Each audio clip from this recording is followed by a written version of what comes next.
Hi, everybody, and welcome to the Property AI Report. This is your weekly summary of all things happening in the property and AI intersection, and with some fascinating stories from the week that really highlight how powerful this technology is going to be in our lives and in our industries and in our work. What I wanted to do, as usual, is run through three kind of core topics, 5 quick fire rounds, and then a little bit of a tool of the week to help you do your jobs better already. Let's start off then with our headline news. First story in our headline news this week is about a new release from OpenAI. It's called Deep Research, and its idea is that essentially you can instruct an AI to go and do various things for you, and it will go and find a way to do that. It will check back on itself and make sure that it's not being stupid, and then it will continue to execute against the task that it is instructed to do. And it's already achieving highest scores on some of these benchmark tests. Now, I think the latest one is called something like Final Human Exam, which basically is supposed to indicate that once AI gets better than this, then essentially it is better than humans at doing whatever. So I think this particular deep research gets 16.5%, which smashes every other AI model out there so far. But I think what's really interesting about it is it uses this technology which is called AI agents or agentic AI, right? Not AI estate agents. This is agentic AI. And what that means is it is AI with agency. So essentially, it can go out and do things on its own and find its own way to success. So if you define success in an appropriate way, then it will find a way to go and achieve that. So this apparently is, so at the moment it's only available to US Pro users of OpenAI. It is going to come over to us pretty soon, I'd imagine, in the next few weeks. But it has, I think, the potential to change a significant amount of how we currently do what we do. And let me explain why. As I think many come from a kind of a portal background, that helps out Prime Location back in 2000, Zoopla in 2008. And so I love property portals, right? I was there for the transition from print to digital. And it was one of those where how quickly did this happen? Slowly, then all at once. And everybody says print's never going to die, of course it's never going to die, blah blah. And then now it's still around, but it's a very niche kind of luxury item that you would purchase for a particular property, or if you want to win a particular instruction, for example. But everything's online now, everything's digital. And the fact that consumers were able to search for aggregated properties that fitted the description of properties they wanted, rather than you can just see the ones that we have as an estate agency in our front window or the back office. That changed everything, and people were absolutely all over the search functionalities on Rightmove and others. And that obviously is established as the leading place to advertise property that it is today.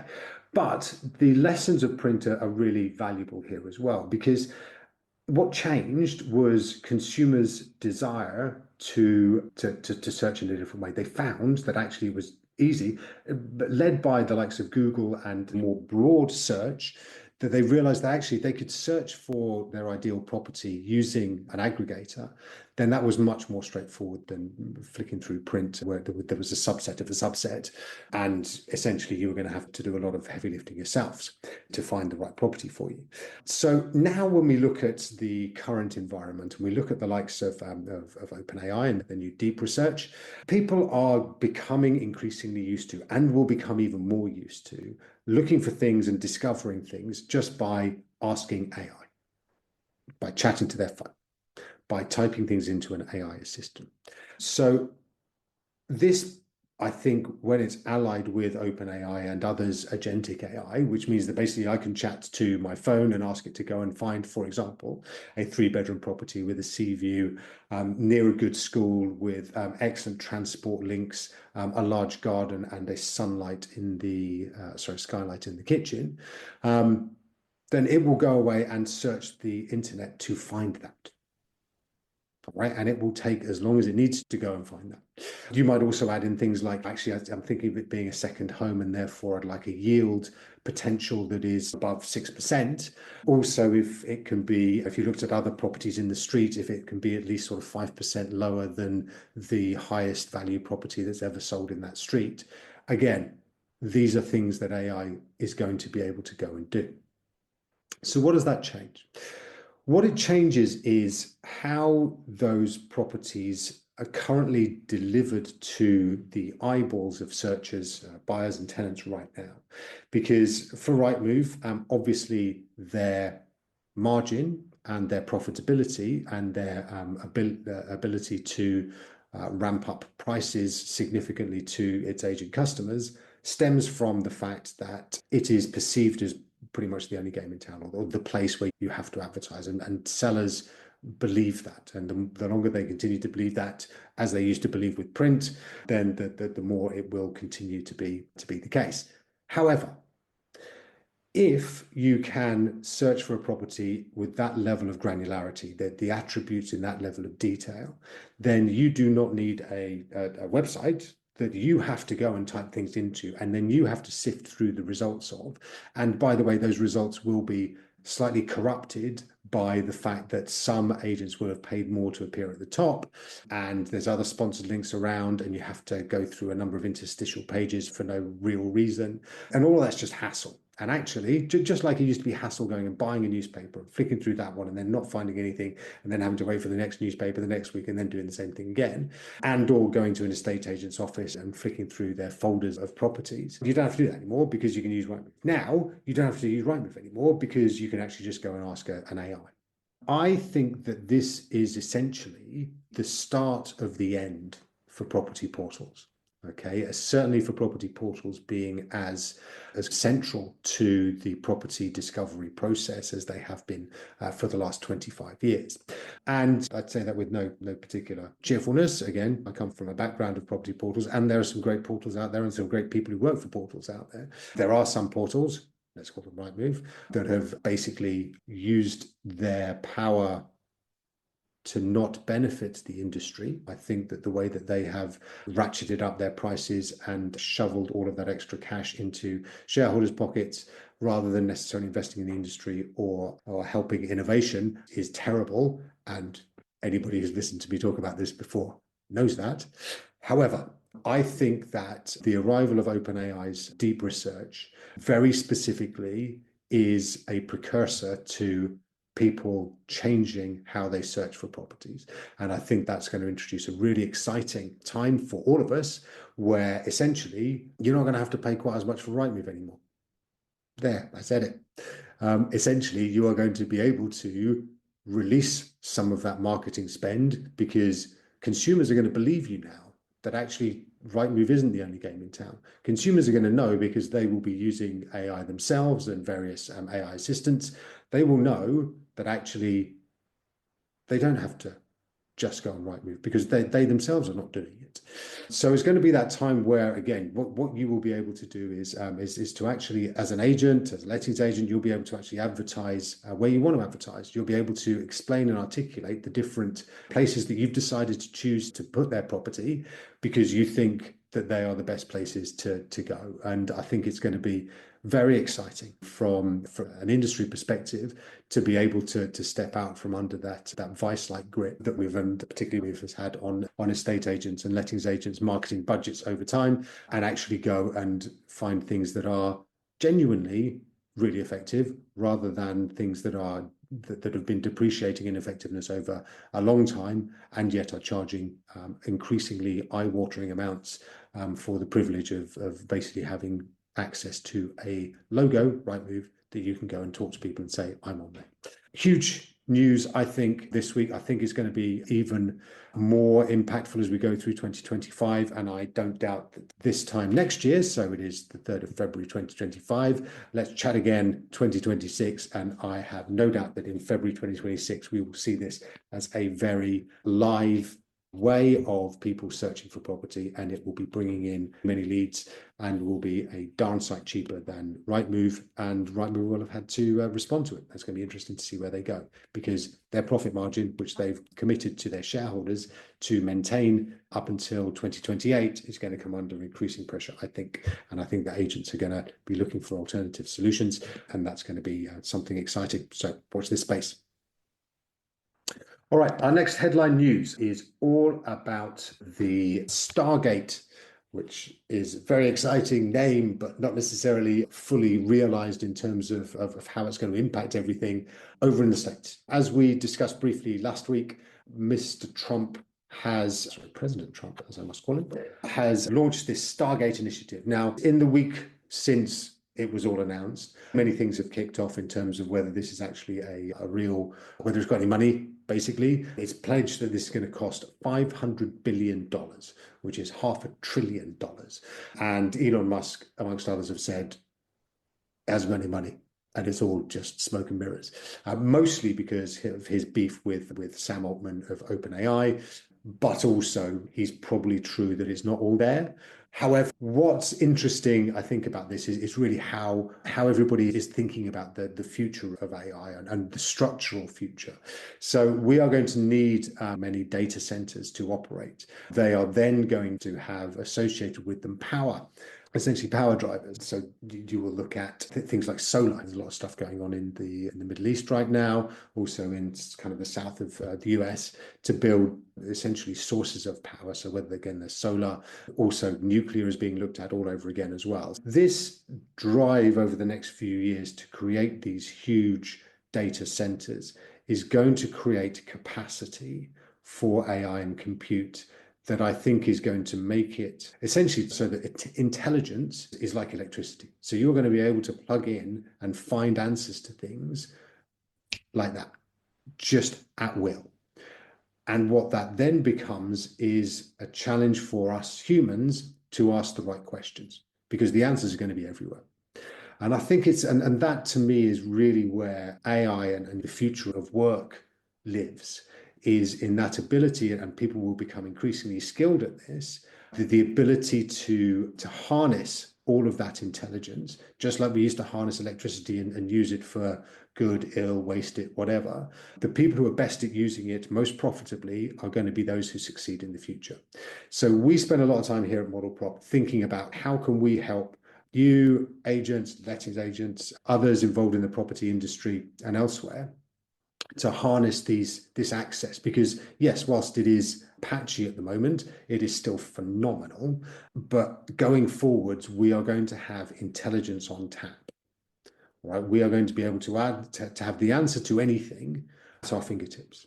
And we are going to some of us are going to become better than others at harnessing that and being able to utilize that for the future. When you look at this stuff with Stargate and all of the big infrastructure projects that are going to be created around the globe, then yeah, now is the time to start thinking about how you become super knowledgeable about AI. Get AI literate. Listen to us, me, yap on here at the Property AI Report podcast. Read our newsletters. Go find some other stuff. Play around with it. That's the most important thing. Keep testing it. Keep trying it. Keep understanding what it's capable of, because this is what is going to help you to navigate the years that are coming, where again, it is not going to be about whether the answer is there. It is going to be about how quickly you can get to it, and then how effectively you can use that information to profitably impact your business and your life, because it's going to be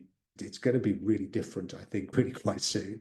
And that is why I think that it's something that everybody needs to be really aware of very quickly. So that's our second key story, is really the kind of aftermath, the ripple effects of this Stargate project, and what that means for all of us as we look into the next sort of 2-3 years, and how it's going to impact us.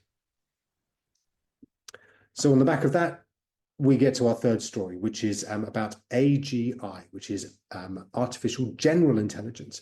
So as we build out all of these data centers, as information and intelligence becomes ubiquitous and on tap, then it is clear that AI is soonish going to be as intelligent as us and as good at doing certain things as we are. Now, that might be a source of utmost terror for some of us or super excitement for others. But what is without doubt is that it is going to change what we do. And it is going to change how we perceive pretty much everything. We had this week, and the reason why it's in this week's Property AI report, Dario Amodei, who is the CEO of Anthropic, who create the Claude suite of AI products. Claude is really good. It has been slightly superseded recently by some of the Google stuff and OpenAI's latest, but they are likely to come back pretty strong, I think, in the next couple of months, if not earlier. But Dario was out there basically saying that, yes, he did agree finally that by 2027 or so, we are likely to have AGI, artificial general intelligence, which is AI that is as smart as humans and able to do human stuff just like we can. The next level, by the way, is artificial superintelligence, ASI, which is where essentially is brainier than all of us, and various expectations in terms of when that might happen, but looking at by 2035, sort of. So, it's coming pretty soon. So all of this stuff is coming really soon. So what we are talking about here is, what does that mean for kind of office work? How are we going to deploy ourselves and our resources, and how are we going to get this work done when essentially what we are looking at is the ability of this intelligence and this life form to know more than we do. So again, what we're trying to think about is how to prepare for this eventuality. So what I think when I look around at how agents operate right now, I think we've got to get a lot more comfortable with some of them, with machines doing the machine work. And again, those that I speak to on a regular basis, those who've heard me speak in the past, I am obsessed with this idea that humans are going to continue to do the human stuff, and we want to help humans to do more of that human stuff. And the machines are going to be essentially doing the machine stuff. So we can really train these AIs on what we know. So our data, every agent has an extraordinary amount of data internally, and that needs to be leveraged, and that needs to be put somewhere and then trained, an AI trained on the back of it. And this is something that we work really hard with a lot of agents on, because then out of that, you can get AI assistants, you can get voice AI, you get loads and loads of stuff that is done very quickly and effectively by AI, behaving as if it was one of your team members. That's going to accelerate. There is going to be a lot more of that coming through. And as we go over the next couple of years, then yes, we will see essentially businesses, agencies that are made up of a couple of humans and a lot of AIs helping out. All right. And that is going to be fascinating and weird, but also exciting and profitable. And I think that's going to be something that is for those that embrace it, and for those that do see it and get involved in it early, I think that's going to be a really radical change to how businesses operate, not the concept of using people to help with moving house. All right. It's a people business. And this is what I've said again. 25 years ago, when we set up Prime Location, agents would see disintermediation under the bed. All right. It was the thing that they thought the internet was going to come and take away their relevance, as they saw recruitment consultants disappear off the high street, accountants, all these kind of intermediaries just started to drift. But actually, estate agents 25 years later are still here. And I fundamentally believe that they will always be present in that transaction, because it's such an important transaction. And no amount of, and I work in AI, no amount of AI is going to be able to help you know that this is the right deal for you. And really having a human on hand to just give you that information, that understanding, that knowledge, that experience is going to be something that is going to continue to stand people in good stead as they transact on the biggest value item, the biggest asset that they've got in their lives.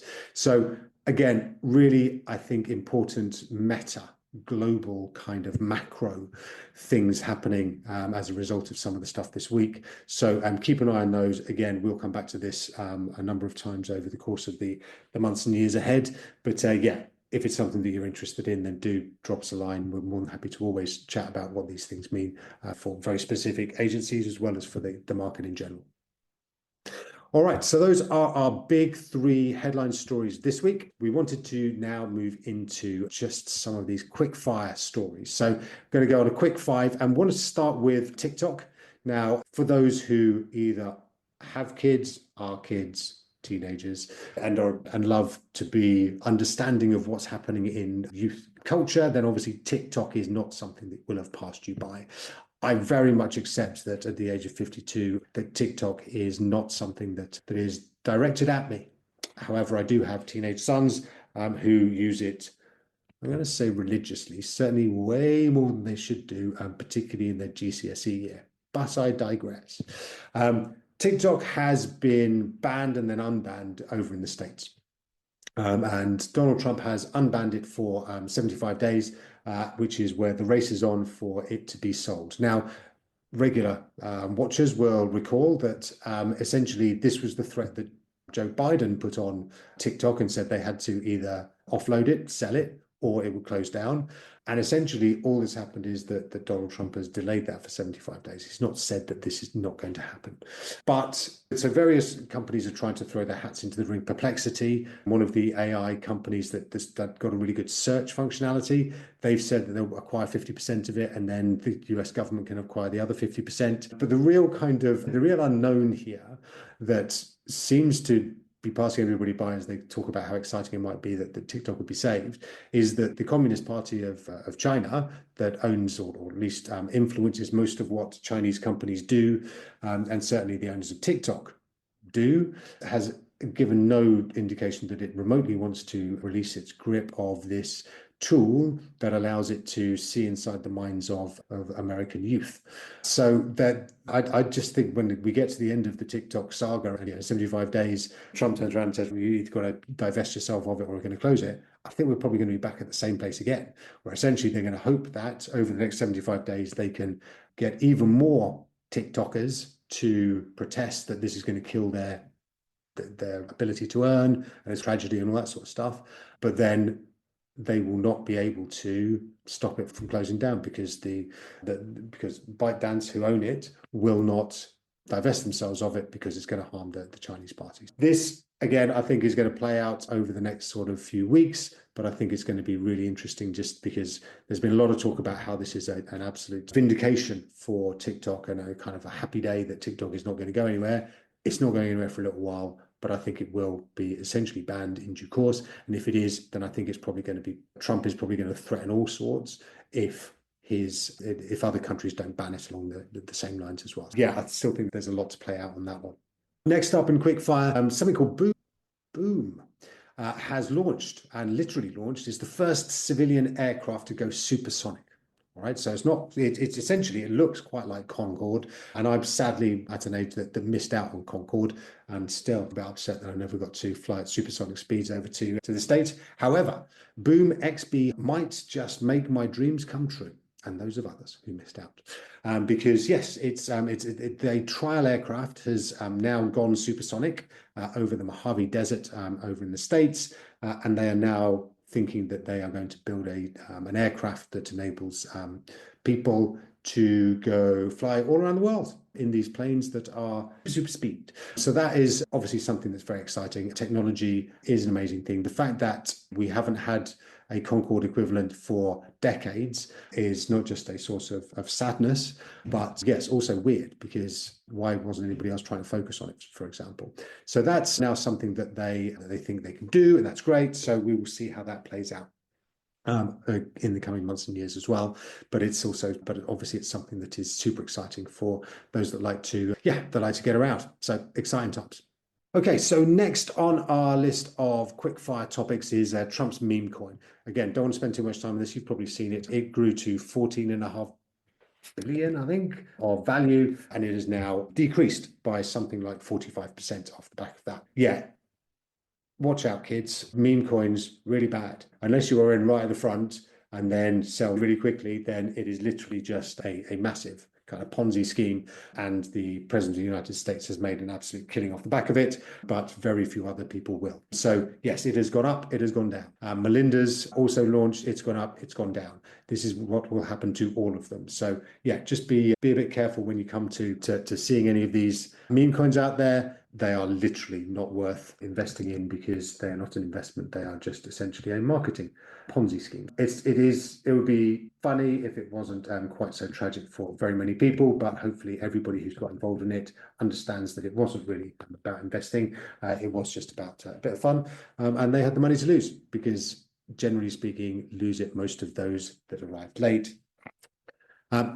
That's Trump's meme coin. Next up, we've got just a quick touch on DeepSeek and China. So China, we spoke about China briefly in TikTok, the TikTok story. China and DeepSeek, which is this amazing new model that rivals OpenAI's O1 reasoning model, but doesn't take up nearly as much money to train nor to host or to use for inference. This has really focused on China's ability to get its technology out. What has been happening across the world is a real focus on how can China potentially be contained. And really, people are starting to accept and agree that it really can't. That actually the intelligence and its ability to utilize others' breakthroughs and then to produce it at scale is something that is very much inherent in how they operate and how they're set up. And to the point that there's another report out today around them being able to create nuclear fusion. So it has been spotted from a satellite that they've got a brand new base laboratory that it looks like it has been set up to generate nuclear fusion. Now, if they achieve this, then essentially that is unlimited energy without any of the nuclear waste. It doesn't burn fossil fuels. It is pure, clean energy and unlimited amounts of. Yeah, there's a lot that China is doing that is of concern to those that fear its military might, for a start. But yes, there are countermeasures going on right across particularly from America, looking to stymie some of this and to make sure that China doesn't get access to all of the technology that's going to make it, yes, very difficult to stop. This is, again, what we always want to talk about here is what's happening out there and the real kind of issues that are live in this world that we're entering. But yes, the fact that DeepSeek is out there is not entirely benign in terms of what it can then what it shows about what is possible for China to create. So again, it's something that we will be across as we build out into the future. But yes, alongside all of this amazing technological improvement and impact, positivity, just like any technology, there is going to be negatives around it as well. So watch this space, and I'm sure that pretty soon we'll be seeing some more activity around both China's capacity and also the efforts to restrain that and constrain that. All right, our final story, and actually it comes off the back of some of the crypto stuff. There is a sad story in the French newspapers about a crypto founder or co-founder of the firm Ledger over in France. And he was kidnapped, and his wife was kidnapped, and a ransom was paid essentially for his return. And this plays again into this kind of idea that crypto is very Wild West, and that there isn't really, basically there's so much money sloshing around that people are using it for ill. I do think crypto has a place, and I think it's an interesting technology. I think that what it's been tried to be used for so far hasn't necessarily showcased the best of it. But I do think that going forwards, whilst there may be many things that are worrisome around Trump's meme coin, for example, his embrace of crypto could potentially bring into play a technology that is forward-thinking, that can be adopted and utilized in ways that aren't entirely negative and carry this kind of almost sleazy edge to it. So I do think that it's going to be something that becomes more and more useful going forwards. Obviously, things like, again, this kind of story about somebody being kidnapped in order to release some crypto to the kidnappers. These are the kinds of stories that are detrimental to what I think potentially crypto can be. So I think that, again, with the support of the US government, crypto is going to become much more of a power, much more of a utilitarian piece of technology. And I think that's going to seep into everything that we do, including transacting on properties, which I think for some time it's been played around a little bit. But yes, with blockchain and various other technologies, I think there's a good chance that it might actually become something useful and something that we are all going to use in our daily lives as well. Yeah, again, something that I think technology is taking forwards that can be applicable to the property market. If not now, then certainly I think in the coming months and years. All right, finally, let's get on to our tool of the week. So this week's tool of the week is very close to home. So we launched here at Model Prop Voice Prop AI last week. And what that does is that plugs into your telephony system as an estate agent, letting agent, and it answers queries that consumers have. It will also forward messages. It will allow people to book viewings, and it can also give people information about various things that you do, services that you offer, etc. So it's a really cool implementation of AI. We've been working on it for a few weeks now, just to bring it to market, because now voice is so good that actually it can really help save you time, money, in terms of some of the, as I said before, some of the machine-based tasks, the things that humans shouldn't be doing and the machines should be doing, taking messages, booking diary appointments, things like that are absolutely solvable via AI. Yeah, have a look, Voice Prop AI, come to us and have a chat with us at Model Prop. It's going to be huge. It's something that we think we fundamentally believe is going to free up your team to improve their productivity, to be much more revenue generative, and essentially is going to be powerful from a productivity point of view and also help save you costs. So that's out there now. That is our tool of the week, Voice Prop AI. Okay, that's it for this week's Property AI Report. Thanks so much for joining me. I'll be back again next week with plenty more from the Property AI sphere. My name is Mal McCallion. Have a great week, and I will catch you on the other side. All the best. Take care. Bye-bye.